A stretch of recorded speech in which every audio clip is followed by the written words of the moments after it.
है guys, welcome to our channel. आप सभी का स्वागत है आपके अपने यूट्यूब चैनल पे। तो फ्रेंड्स, एसबी क्लरिकल मेंस का एग्जाम फाइनली 1 तारीख को है, ये आपको पता ही है। लास्ट मिनट टिप्स भी आपको इसमें मिलेंगे और एग्जाम में क्या कुछ लेके जाना है वो भी अपने बताएंगे और फाइनल रिवीजन के लिए भी बताएंगे। सबसे पहले बता देता हूँ, फाइनल रिवीजन अगर आपको करना है तो ओली बोर्ड की तरफ से एक पीडीएफ आया हुआ है, स्पेशल एडिशन है एसबी क्लरिकल मेंस के लिए। सिर्फ उसमें रिवीजन होगा, आप लोगों का एमसीक्यूज होंगे। तो आप लोग एक बार रीड आउट कर लीजिए कि अब तक कोई ऐसा क्वेश्चन आपको लास्ट टाइम पे देखने को मिल जाए और वो एग्जाम में आ जाए। उसको सिर्फ और सिर्फ रिवीजन करना है आप लोगों को, एक बार देखना है, बस इतना ही करना है आप लोगों को। तो उसका लिंक मैं डिस्क्रिप्शन दे रहा हूँ, वहाँ से आप लोग डाउनलोड कर लेना उसको। और कंप्लीटली एसबी क्लरिकल पे बैंकिंग के भी इसमें क्वेश्चन है, अच्छे क्वेश्चन है, तो आप लोग एक बार जरूर रीड आउट करना उसको। अब बात कर लेते हैं लास्ट में टिप्स के बारे में और उसके बाद बात करेंगे एग्जाम में क्या कुछ लेके जाना है आप लोग। क्योंकि अभी जो आरआरबी पीओ का एग्जाम हुआ था उस टाइम पे भी कुछ स्टूडेंट को दिक्कत आ रही थी। तो जो डॉक्यूमेंट्स है वो आप लोग अपने लेके जाएं कंप्लीटली, ताकि आपको वहाँ पे दिक्कत ना आए कोई। अब लास्ट में टिप्स की बात ये है कि आप लोगों का एग्जाम इसके अंदर यही है कि आप लोगों का टाइम वाला तो है नहीं इस चीज़ में, क्योंकि जैसा आरआरबी में था इसमें टाइम आपका फिक्स रहेगा। यानी मैथ्स के लिए टाइम अलग से है, रीजनिंग के लिए अलग से है, अपना जो जीके है उसके लिए अलग से है, इंग्लिश है उसके लिए अलग से है। यानी कंप्लीटली जो टाइम आपका वो डिवाइड है। और जैसे ही आपका सेक्शन का टाइम कंप्लीट होता है, नेक्स्ट आपका सेक्शन जो है वो स्विच हो जाएगा। तो इसमें वो कोई इशू नहीं है कि आपको टाइम मैनेजमेंट कैसे करना है। टाइम मैनेजमेंट आपको करके दिया गया है, बस आपको ये देखना है कि आपको क्वेश्चन कौन से अटैम्प्ट करने हैं और कौन से आपको छोड़ने हैं। अब जो आरआरबी पीओ ने आप लोगों ने जो गलतियां की है मैथ्स में या रीजनिंग में, वो गलतियां यहाँ पे न करें। यानी जो आपको लग रहा है क्वेश्चन मैंने नहीं पढ़ा कभी, वो मेरे से नहीं हो पा रहा, ऐसा कोई डीआई आ जाता है जो आपको समझ में नहीं आ रहा है, जो आपने कभी किया ही नहीं ऐसा डीआई, तो उस डीआई को आप लोग स्किप करें। और उसके अलावा आप लोग बाकी के जो क्वेश्चन बचते हैं, जैसे आपके अर्थमेटिक के क्वेश्चन है, जैसे आरआरबी पीओ में इजी क्वेश्चन थे, पर वो डीआई की वजह से कुछ स्टूडेंट उन क्वेश्चन तक पहुंच ही नहीं पाए थे। नंबर सीरीज के 5 क्वेश्चन इजी आए थे आरआरबी पीओ में। तो इस तरह से एसबी क्लरिकल में ये चीज़ आने वाली है कि एग्जाम में कुछ क्वेश्चन इजी होंगे, कुछ हार्ड होंगे, कुछ मॉडरेट होंगे। अब अगर आपने हार्ड वाले क्वेश्चन पहले उठा लिए, हार्ड वाले क्वेश्चन अगर आपने पहले उठा लिए, तो आप उन इजी क्वेश्चन तक नहीं पहुंच पाओगे। अगर आप इजी क्वेश्चन देख भी लेते हो और उनको एक बार के लिए आप ऐसे स्किप कर देते हो कि अब चलो ये तो इजी हम बाद में कर लेंगे लास्ट में, और आप हार्ड पे चले जाते हो, तो लास्ट में आप लोगों को पता है टाइम बचता नहीं है आप लोगों के पास में, और वो इजी क्वेश्चन भी आपके रह जाते हैं। तो प्रोसीजर ये रखना है इस बार कि जो भी इजी क्वेश्चन है, चाहे पजल की बात हो, चाहे आप लोगों का मैथ्स की बात हो, जीके में तो कुछ आप लोगों को पता ही है 35 मिनट का टाइम है, तो आप लोग इजीली 50 क्वेश्चन कर ही लोगे, उसमें इजी वाला कुछ है ही नहीं। तो बात सिर्फ वो मैथ्स और रीजनिंग के यहाँ पे, क्योंकि यहाँ पे जितने ज़्यादा मैथ्स और रीजनिंग में अटैम्प्ट होंगे उतना ही आप लोगों को फायदा होगा। क्योंकि ओवरऑल कट ऑफ है यहाँ पे, इंग्लिश में चाहे आपके मार्क्स 1-2 भी आ जाएं, पर मैथ्स और रीजनिंग के अंदर आपके मार्क्स ज़्यादा आने चाहिए, क्योंकि यहाँ पे कट ऑफ जो वो ओवरऑल है, न कि सेक्शनल कट ऑफ है। तो ये ध्यान रखना कि जो चीज़ें ईजी है, चाहे आपके सिलोजिज्म्स आ रहे हैं, चाहे आपके ब्लड रिलेशन आ रहे हैं, जो जो चीज़ें ईजी है पहले वो चीज़ें बनाओ। अब ये नहीं है कि जाते आपने एक फ्लैट फ्लोर वाली पजल थी जैसे आरआरबी पीओ में थी, वो पजल आपने उठा ली और पूरा टाइम उसी में चला गया 45 मिनट, रीजनिंग में देखे अटैम्प्ट ही नहीं हो रहे। तो ये नहीं करना है। पहले रीजनिंग में ये देख लेना है कि 50 क्वेश्चन में आप लोगों को कौन कौन से क्वेश्चन ईजी लग रहे हैं, कौन कौन से 5 नंबर के वो सेट ईजी वाले हैं जो आप कर सकते हो। पहले उन ईजी चीज़ों को, सभी चीज़ों को आप लोग कंप्लीट करो, चाहे मैथ्स हो चाहे रीजनिंग हो। उसके बाद अगर कोई पजल ऐसी आ रही है जो आपसे नहीं बन रही है, ज़्यादा टाइम टेकिंग है, उस पजल पे जाओ।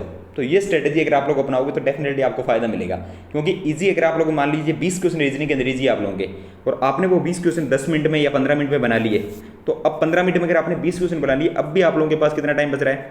45 मिनट टाइम बचा, 30 मिनट का टाइम बच रहा है। अब इस 30 मिनट में चाहे आप लोग 3 ही पजल बना देना, आपके 35 क्वेश्चन अटैम्प्ट हो जाएंगे। तो ये स्ट्रेटेजी अपना के देख लेना एक बार आप लोग, डेफिनेटली ये स्ट्रेटेजी आप लोगों को फायदा करेगी। अगर आपने पहले ही पजल उठा लिया और उस पजल में आपको 15 मिनट लग गए और अटैम्प्ट आपके भी एक भी नहीं है, 15 मिनट निकल गए, फिर जो प्रेशर है एग्जाम का वो आपके ऊपर हावी हो जाता है। तो ये चीज़ नहीं करनी है। एग्जाम का प्रेशर आप पे हावी नहीं होना चाहिए, आप एग्जाम पे हावी हो, ऐसी स्ट्रेटेजी आप लोगों के पास होनी चाहिए। और ऐसी स्ट्रेटेजी ये है कि जो ईजी क्वेश्चन है पहले उनको बनाओ, और स्पीड के साथ बनाओ, एक्यूरेसी के साथ बनाओ। अब आप कहते हो सर मेंस में स्पीड की जरूरत ही नहीं है। अब 45 मिनट में अगर 50 क्वेश्चन बनाने हैं तो वहाँ पे स्पीड की तो जरूरत होगी। अब अगर आप लोग सिलोजिज्म के क्वेश्चन 2 या 2.5 मिनट में बना रहे हो, ब्लड रेस के क्वेश्चन अगर आप 2 या 2.5 मिनट में बना रहे हो, तो बाकी टाइम तो पजल के लिए है ना। पजल आपकी चाहे 10 मिनट में बन रही है, 7 मिनट में बन रही है, बड़ी पजल है 7 मिनट में बन रही है, 2-3 पॉसिबिलिटी लेके बन रही है, तो आपका टाइम तो वहाँ से सेव होकर आ रहा है ना, अगर वहाँ पे स्पीड है तो इसीलिए बोला जाता है कि प्री के टाइम जब आप स्पीड बनाते हो तो वो स्पीड मेंस में भी काम आती है। अब अगर नंबर सीरीज 5 आती है जी वाली, 5 क्वाड्रेटिक क्वेश्चन आते हैं, मान लीजिए ये आ रहे हैं एसबी क्लरिकल में आ जाते हैं, तो ये 10 क्वेश्चन आप लोगों को टाइम सेविंग तो देंगे। जो आपको डीआई में टाइम आपका जो जहाँ पे मान लीजिए डीआई अगर थोड़ा सा कॉम्प्लिकेटेड आ रहा है, तो उस डीआई को समझने में या उसको सॉल्व करने में वो टाइम वहाँ पे बचेगा, वही तो यहाँ पे यूज़ होगा।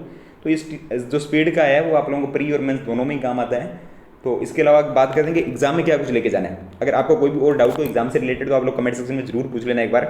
एग्जाम में देखिए सीधी सी बात मैं आप लोगों को बता दूं को, जो आपका प्रीलिम्स का कॉल लेटर है, प्रीलिम्स का कॉल लेटर है, स्टाम्प्ड हुआ कॉल लेटर आप लोगों के पास, उसमें आपकी आईडी भी लगी हुई है, आपका डिक्लेरेशन फॉर्म भी होगा उसमें, उसमें आप लोगों का एडमिट कार्ड है। तो जो प्री के टाइम आप लेके गए थे, जो आपको वापस लेके आना था, वो सेम आपको जो साथ में लेके जाना है। एक नंबर तो ये हुआ अपना। दूसरा अपना मेंस का जो कॉल लेटर है वो लेके जाना है। मेंस के कॉल लेटर के साथ में आपको डिक्लेरेशन फॉर्म जो आपका है वो होना चाहिए। इसके अलावा आप लोगों का एक आईडी की फोटोकॉपी है वो साथ में होनी चाहिए। इसके अलावा आप लोगों की जो ओरिजिनल आईडी है वो होनी चाहिए, और आईडी में नेम जो वो सेम होना चाहिए, ये तो आप लोगों को पता ही है। इसके अलावा जो आप लोगों को लेके जाना है यहाँ पे 2 या 3 फोटो एक्स्ट्रा लेके जाना। आप लोग अपनी फोटो तो लगा के लेके जाने, 2 या 3 फोटो एक्स्ट्रा लेके जाना है यहाँ पे। बाकी मास्क जो है, सैनिटाइजर है, या आपका जो ग्लू हो गया या स्टाम्प पैड हो गया, वो तो सारी चीज़ें आप लोगों ने पढ़ी ली होगी एडमिट कार्ड में, वो लेके जानी आप लोगों को साथ में। तो ये आप लोगों के कुछ इंस्ट्रक्शंस हैं। अब जिनके पास में प्रीलिम्स का कॉल लेटर नहीं है या जिनका प्रीलिम्स का कॉल लेटर खो गया, तो वो क्या करें?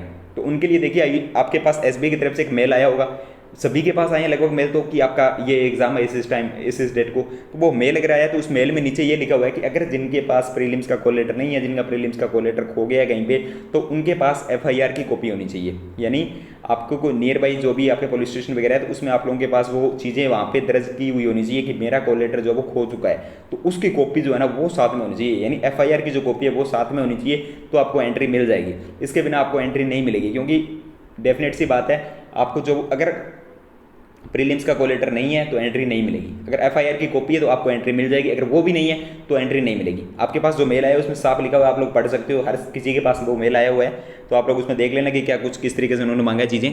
इसके अलावा अगर जो स्क्राइब साथ में लेके जा रहे हैं, तो उनके भी स्क्राइब की भी सारी चीज़ें होनी चाहिए, कॉपी होनी चाहिए उनके पास भी अपनी आईडी की। ये बात ध्यान रखें आप लोग, क्योंकि आरआरबी में दिक्कतें आई थी। जो स्क्राइब जा रहा है उसकी आईडी होनी चाहिए, उसकी आईडी की फोटोकॉपी होनी चाहिए। तो ये चीज़ आप लोग ध्यान रख ले थोड़ा।